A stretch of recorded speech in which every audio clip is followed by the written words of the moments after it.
In the winter of 1987, an internal IRA briefing circulated through the Provisional Movement warning volunteers in rural units across the border counties that the British had deployed something into South Armagh and East Tyrone that did not operate like a normal army. The briefing did not name the regiment. It did not need to. By then, everyone in the Republican movement understood what was waiting for them in the hedgerows and the farmland and the quiet lanes of County Armagh.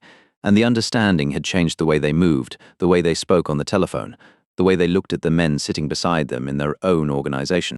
The question was no longer whether the British could find them. The question was whether they already had. That fear did not arrive overnight, and it did not come from a single ambush.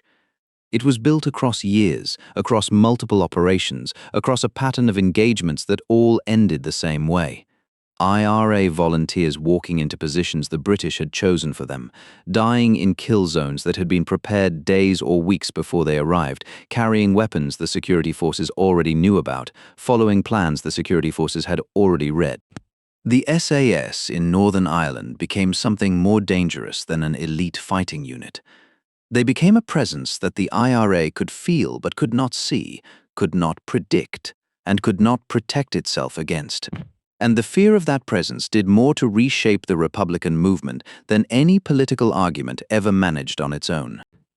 To understand why that fear took root so deeply, you have to go back to January 1976, to a roadside near Whitecross in South Armagh.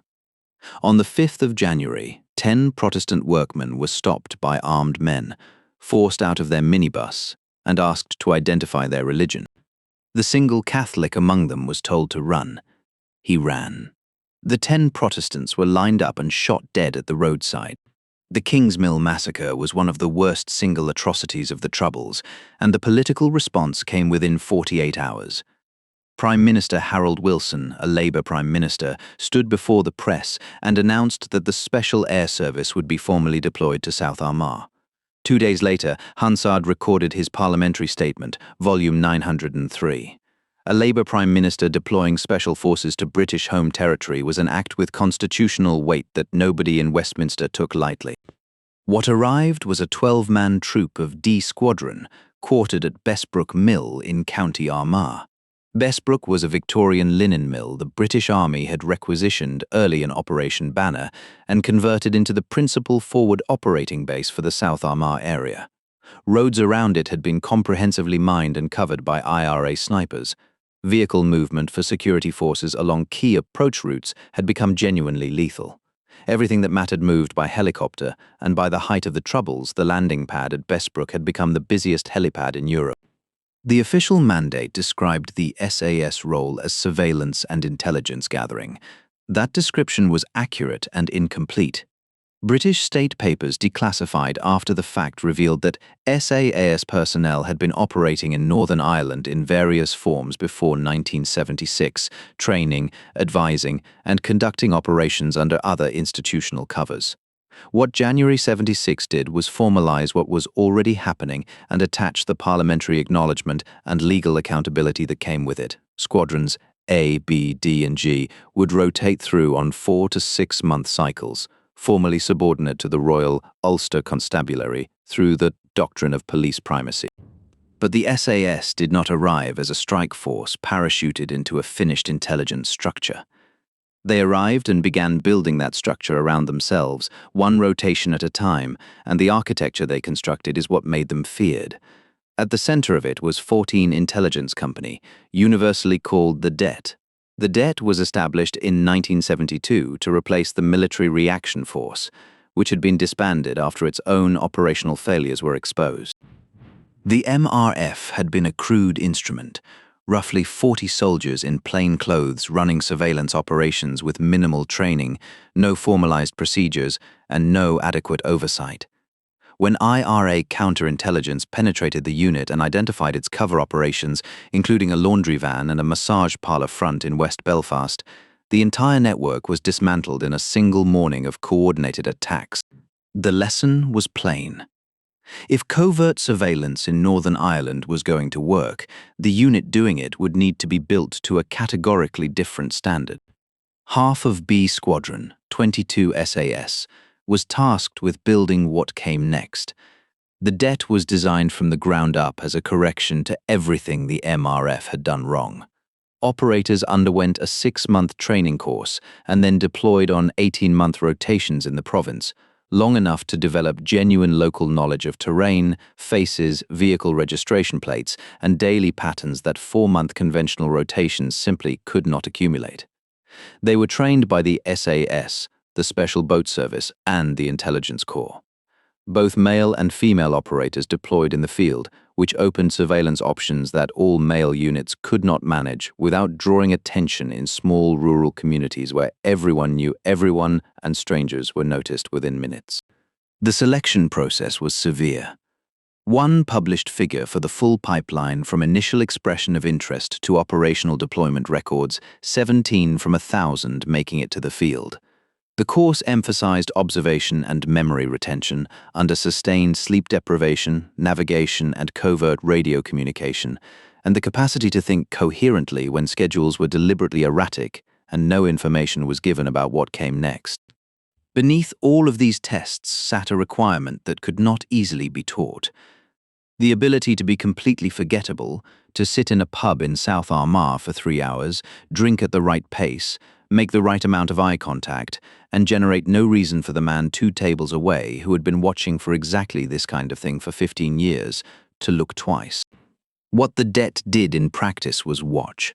Static observation posts were the unit's most demanding tool.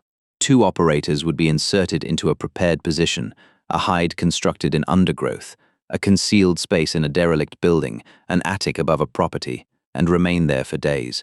They called it hard routine. No cooking, because the smell of food travels 50 meters on a still evening and carries further in damp air. No visible light. Human waste was managed in sealed containers, carried in and carried out on extraction. Sleeping was done in rotation, one operator always watching through whatever optic the mission required. Every vehicle that arrived at a target property or left it was logged.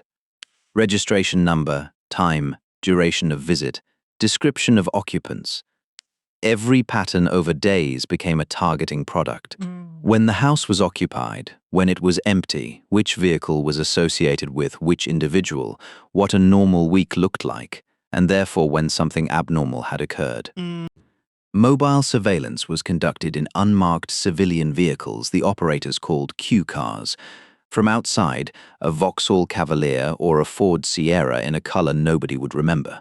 Inside, extensively modified with Kevlar armor built into the bodywork, covert cameras and microphones, brake lights that could be disabled by a dashboard switch for silent night pickups, and electronic tamper detection systems that warned if someone had placed a device on the underframe. Alongside the det sat the Force Research Unit, the FRU, which ran agents inside the IRA itself. And above all of them sat the Tasking and Coordination Groups, the TCGs, established in 1979 to take intelligence from multiple sources across RUC Special Branch, Military Intelligence, and the Security Service, and convert it into operational direction for forces in the field. TCG South operated from Gough Barracks in Armagh and was commanded in 1987 by Detective Superintendent Ronnie Flanagan, who would later serve as RUC Chief Constable. This was the machinery. The det watched, the FRU ran agents, the TCGs coordinated the picture, and the SAS waited at the end of the chain for the moment when the intelligence was complete and the authorization came down.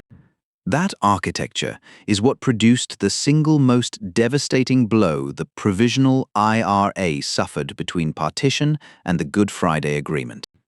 By the mid-1980s, the East Tyrone Brigade of the Provisional IRA had become arguably the most capable armed unit the movement had ever fielded. Its commander was Patrick Kelly, born March 19, 1957, who had taken charge of the brigade in 1985 at 28 years old. Alongside him were Jim Lena, a sitting Sinn Féin councillor from Monaghan who had studied Mao Zedong during his years in the Maze prison and developed a doctrine of systematically destroying isolated RUC stations to deny the British ground, and Padraig McCartney, who had walked out of the Maze in the famous mass breakout of September 1983 and gone straight back to active service.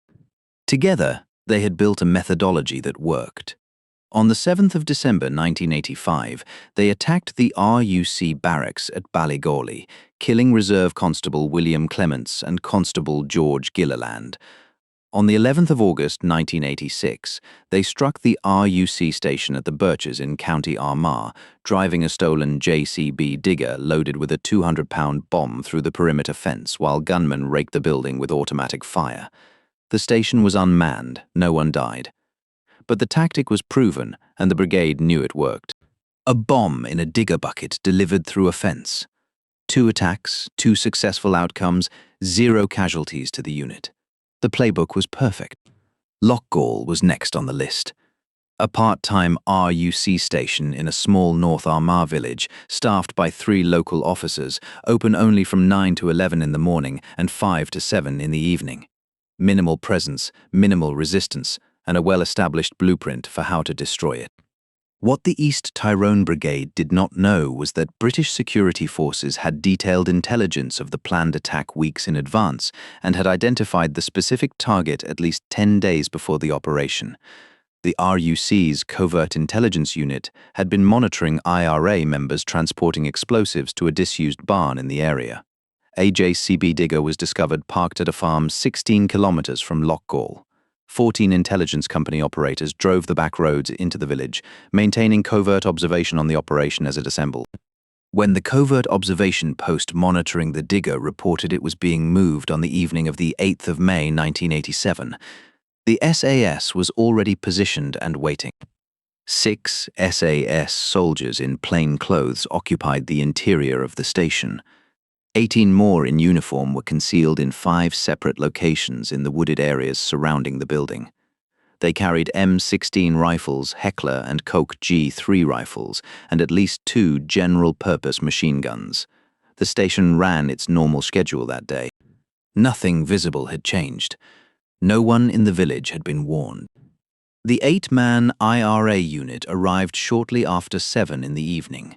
They made 2 slow passes of the station. Some of them sensed something was wrong. There was a debate. They went ahead. The digger crashed through the perimeter fence with 300 to 400 pounds of explosive in an oil drum in the front bucket. Fuses lit. Patrick Kelly jumped from the van and opened fire on the building. The SAS opened fire from inside and from all 5 surrounding concealed positions simultaneously. 600 spent British cartridge cases were recovered from the scene. The IRA had fired 78 rounds. All 8 members of the East Tyrone Brigade were killed. Patrick Kelly was 30 years old. Seamus Donnelly was 19.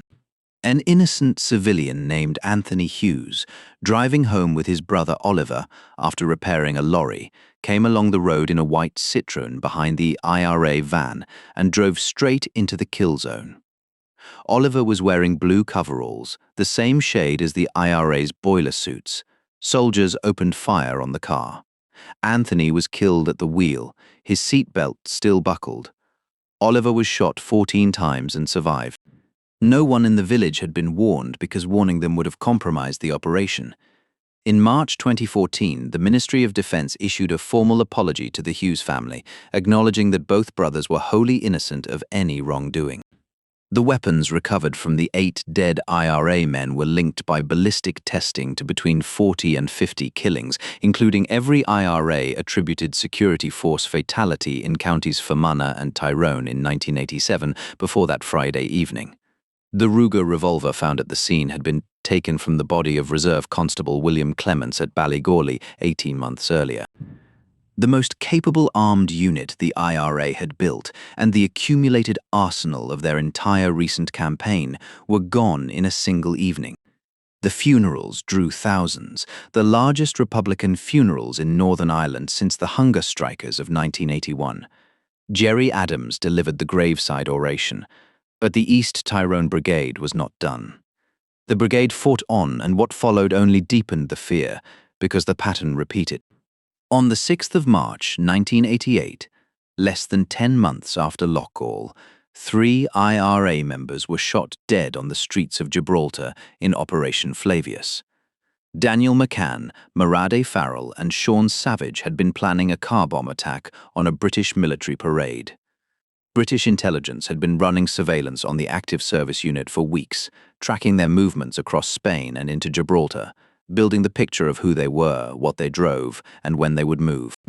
On the afternoon of the 6th, SAS soldiers shot all three dead on Winston Churchill Avenue and Smith Dorrien Avenue. McCann was shot 5 times. Farrell was shot 8 times. Savage was shot between 16 and 18 times. All three were found to be unarmed. No bomb was found anywhere on the rock. 64 kilograms of Semtex were later recovered by Spanish police from a car in Marbella, 74 kilometers away. The European Court of Human Rights Grand Chamber delivered its judgment in McCann and others versus the United Kingdom on the 27th of September 1995, voting 10-9, the closest possible margin, finding a violation of Article 2. The violation was located in the planning and command decisions above the individual soldiers, the errors in the intelligence briefing, the dismissal of the blocking car possibility, the erroneous assessment about a remote detonation device. The individual soldiers' conduct at the moment of the shootings was not found to constitute a violation. Gibraltar was devastating for the IRA, but it was also devastating for the British government, and the political fallout was enormous. Thames Television's documentary Death on the Rock challenged the official version of events, and Margaret Thatcher tried to prevent the broadcast. The documentary was vindicated by an independent review and won 2 major awards. Then came Coagh. On the 3rd of June 1991, 3 IRA members were driving through the village of Coagh in County Tyrone when SAS soldiers opened fire on their car. All 3 were killed. The ambush bore the same hallmarks as Loughgall. Intelligence had identified the targets in advance. The SAS had been positioned and waiting. The IRA unit drove into a kill zone that had been prepared for them. A Court of Appeal ruling in 2024 found that an SAS soldier was justified in shooting an unarmed IRA driver at Coagh, with Lady Chief Justice Keegan noting that the soldier had responded to a collective threat. 9 months later, in February 1992, 4 more IRA members were killed in another SAS ambush at Clono in County Tyrone after they had attacked the RUC station at Coalisland. Once again, the security forces had known. Once again, the security forces had known. Once again, the SAS was waiting. A separate inquest examining the Clono operation found that the use of lethal force by the SAS soldiers was not justified or reasonable. The numbers tell the story of what this pattern meant for the East Tyrone Brigade specifically. Ed Maloney, in A Secret History of the IRA, recorded that the brigade lost 28 members killed between 1987 and 1992. 28 dead in 5 years, the highest casualty rate of any rural IRA unit in that period. The rural station attack doctrine that Kelly and Leena had developed, the specific methodology that had worked twice, the digger bomb delivered through a fence, was never used again after Loughgall. The doctrine had been watched, preempted, and destroyed with the men who devised it. But the numbers alone do not capture what the SAS did to the Republican movement from the inside. The fear that settled over the IRA after Loughgall was not the fear of dying in a firefight. Volunteers had always known they might be killed. The fear was something far more corrosive. It was the fear of being known, of being watched by people you could not see, of operating inside an organization that had been penetrated so deeply that the enemy knew your plans before you executed them, knew your route, knew your weapons, knew the farm where you had parked the digger, knew the barn where you had stored the explosives, and had been sitting in the hedgerow with a machine gun for 3 days waiting for you to arrive. After Loughgall, the IRA launched an internal search for the informer it believed had compromised the operation. The search was never definitively resolved. Some within the movement concluded that the informant, if one had existed inside the operational team, had been killed in the ambush itself. Others believed the intelligence came from surveillance or intercepts at a higher level. The uncertainty served British intelligence purposes perfectly. An unresolved informer question divides and demoralizes an organization in ways that a confirmed betrayal does not. Every volunteer began looking at the men around them differently. Every failed operation, every close call, every rumor of a security forces vehicle seen in the wrong place at the wrong time fed the paranoia. The IRA's own counterintelligence apparatus, the internal security unit known colloquially as the Nutting Squad, intensified its interrogations of suspected informers, and the brutality of those interrogations produced its own cycle of fear and mistrust within the movement. The Force Research Unit had agents inside the IRA at senior levels. The full extent of that penetration is still being investigated through Operation Canova, which has been working through intelligence files numbering in the millions. The UK government was still actively withholding related material as recently as September 2024. What is clear from the available record is that the IRA's fear of informers was not paranoia. It was an accurate reading of a genuine threat. The SAS and the intelligence apparatus surrounding them had built a system that could reach inside the Republican movement and pull information out of it, and the IRA could not work out how to stop it. That inability changed the strategic calculus of the entire armed campaign. The back-channel conversations that would eventually lead to the peace process began by 1989, within 2 years of Loughgall. Father Alec Reid, the Redemptorist priest who served as the key intermediary and contacts between the IRA leadership, the SDLP, and eventually the British government, was carrying messages between the parties while the East Tyrone Brigade was still burying its dead. The relationship between military attrition and political calculation is not linear, and serious analysis does not flatten it into a clean narrative of one causing the other. The turn toward politics through the Armalite and ballot box strategy had been underway before May 1987. But the loss of 8 experienced, irreplaceable operators in a single engagement, men whose weapons were linked to every IRA fatality in Fermanagh and Tyrone in the months preceding the ambush, reinforced what Martin McGuinness and others around Sinn Féin had been arguing, that the British state was not going to be driven out by military pressure alone, and that political movement was the only path that could work. Loughgall did not create that argument. It hardened it. And every subsequent ambush, Coagh, Clono, Gibraltar, the steady attrition of the East Tyrone Brigade's ranks reinforced the same lesson.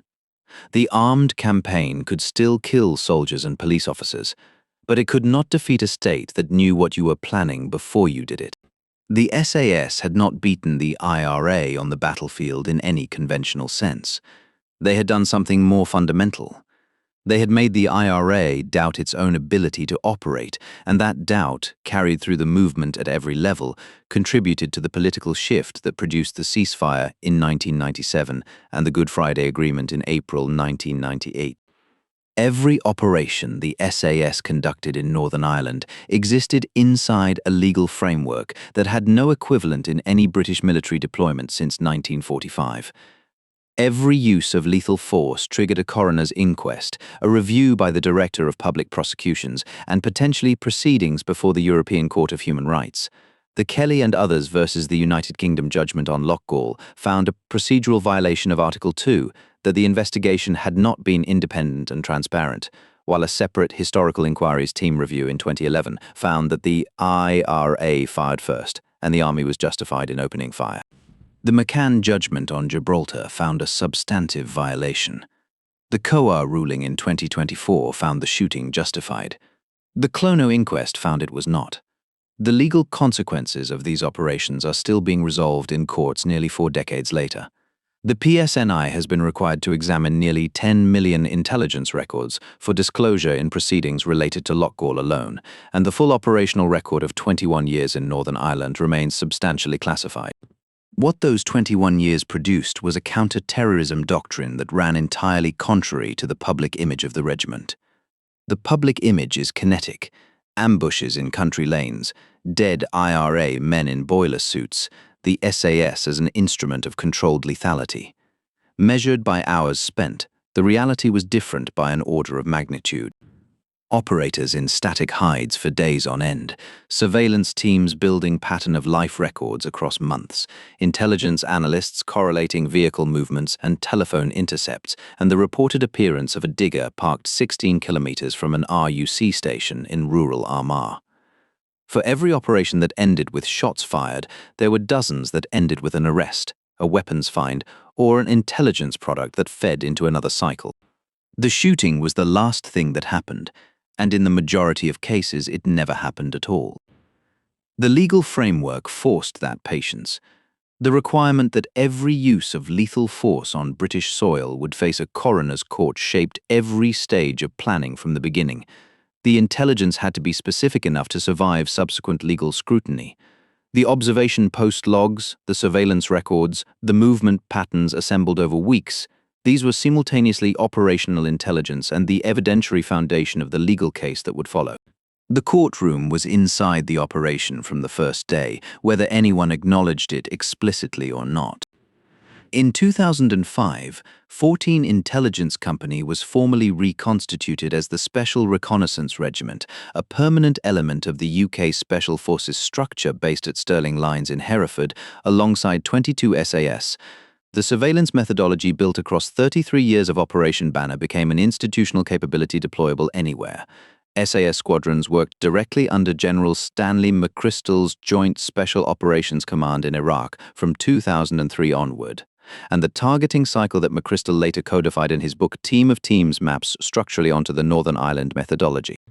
The patience, the surveillance discipline, the foundational instinct that the intelligence comes first and the shooting comes last. The doctrine moved through people rather than documents.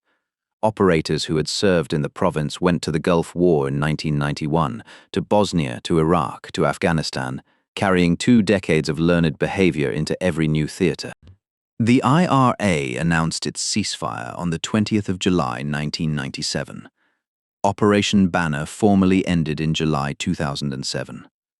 The men who walked into Bessbrook Mill in January 1976 and began the long, patient work of building an intelligence architecture capable of seeing inside the Republican movement did not know what it would become. They could not have known that the doctrine they forged in the hedgerows and static hides of South Armagh would outlast the conflict by decades and travel to theatres they had never imagined. They knew only that the problem in front of them required something other than speed and firepower, that the enemy in front of them was capable, disciplined, and embedded in a civilian population that largely supported it, and that the only way to defeat that enemy was to know what he was doing before he did it, and to be there waiting when he arrived. Thank you for listening. That is what the SAS built in Northern Ireland, and that is what made them feared more than any conventional army the IRA ever faced. The fear was not of their firepower, though that was formidable. The fear was of their patience and their knowledge, the suspicion that they were already watching, already waiting, already there. That suspicion changed the way the IRA operated, changed the way it thought about its own security, changed the way its leadership calculated the future of the armed campaign, and contributed, alongside political arguments and diplomatic pressure and the sheer exhaustion of 30 years of conflict, to the decision that ended the war. The SAS left Northern Ireland in 1997. The methods stayed. The men who developed them are still alive. Most have never spoken publicly and probably never will.